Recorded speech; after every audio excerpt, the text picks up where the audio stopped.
Welcome to Bookchasing TV. I'm John Purcell, and I'm here with Dan Gregory and Kieran Flanagan to talk about selfish, scared, and stupid. Welcome, guys. Thank you. Thank you. Now, I don't want to take offence, but you know, I'm a pretty clever fella, and I started reading this book and I was told I wasn't clever, and that I'm pretty much the title. I'm selfish, scared, and stupid. Why am I selfish, scared, and stupid? Well, I don't think that this necessarily takes away the fact that you're clever. In fact, we're all clever some of the time.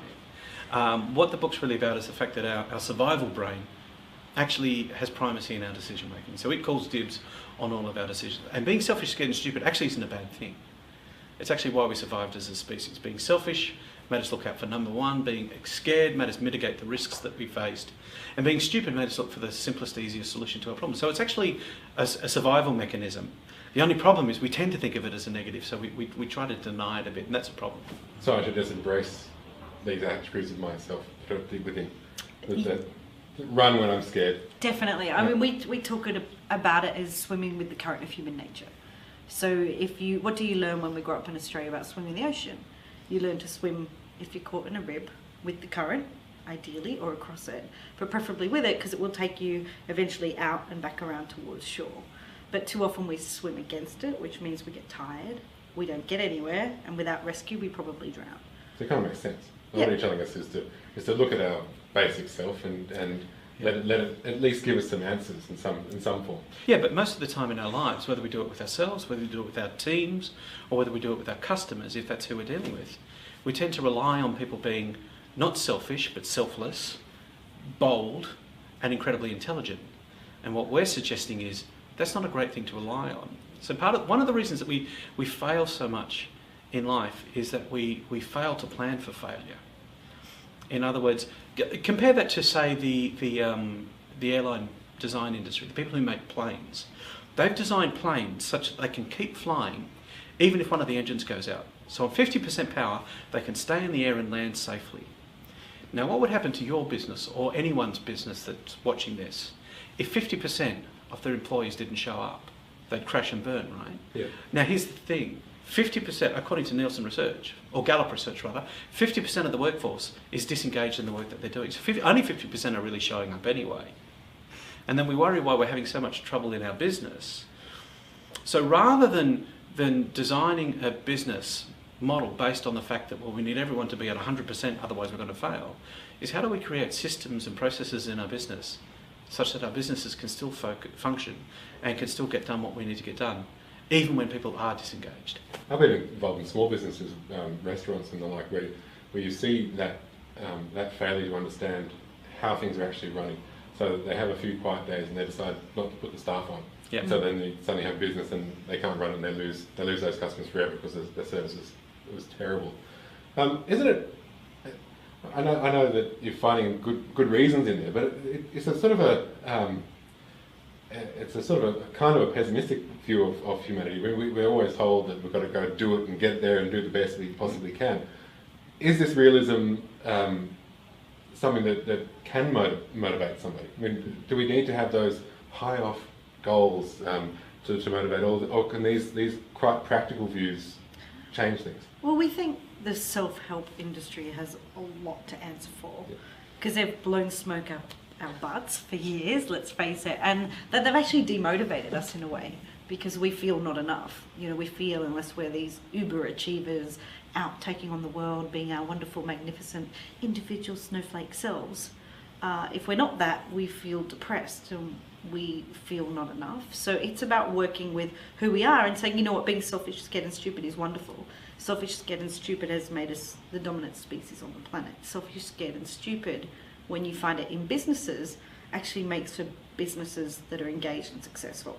It's just that we put meaning onto those words in a negative and we hide it. Yeah. It's about changing the meaning of those words in a way and understanding that if we work with our natures, which are wonderful and capable of great stuff, we can achieve more and not beat ourselves up in the process. And it's also about understanding that discipline and motivation are short-term strategies. You know, no one is disciplined all of the time. No. And no one is disciplined in every part of their lives. You know, and what we found is design beats discipline in the long run. So if you design for success rather than relying on discipline to get you there, let me give you an example. So I've been trying to spend more time at home. I'm a Away from workaholic. me. I'm a workaholic. I spend a lot of time at the office, but it doesn't matter how motivated I am to leave work, how disciplined I am about closing the laptop down and getting on the road. I just haven't been able to get enough time at home. So Kieran and I did the numbers.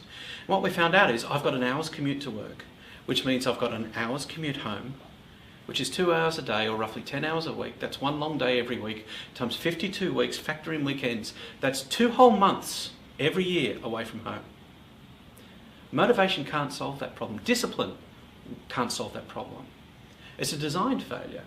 If I was no more motivated, no more disciplined, if all I did was be selfish, scared and stupid and move half an hour closer to work or move my office half an hour closer to where I live, instantly, without any extra effort, I get an extra month at home every year.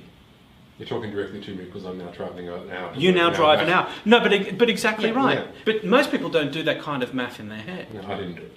No. No, you're just depressed. No, but and that's what we do. And we go, and so John beats himself up and says, I'm just not seeing enough of my family, blah, blah, blah, blah. And you blame yourself for not being able to control your life when it's actually the design that's the issue. And that's what we're really talking about. How do we design with our primitive brain in mind, our survival brain in mind, rather than beating ourselves up? Which is what happens. What happens with motivation and these lofty goals is we try to do something, then we fail, and we actually fall lower than we were before. Because all of a sudden we're reinforcing behaviour that we're not good at achieving. Yeah. When in fact what we should be doing is going, well actually it's the environment and the system that I built around that goal that wasn't supporting it. And that's what we're really talking about.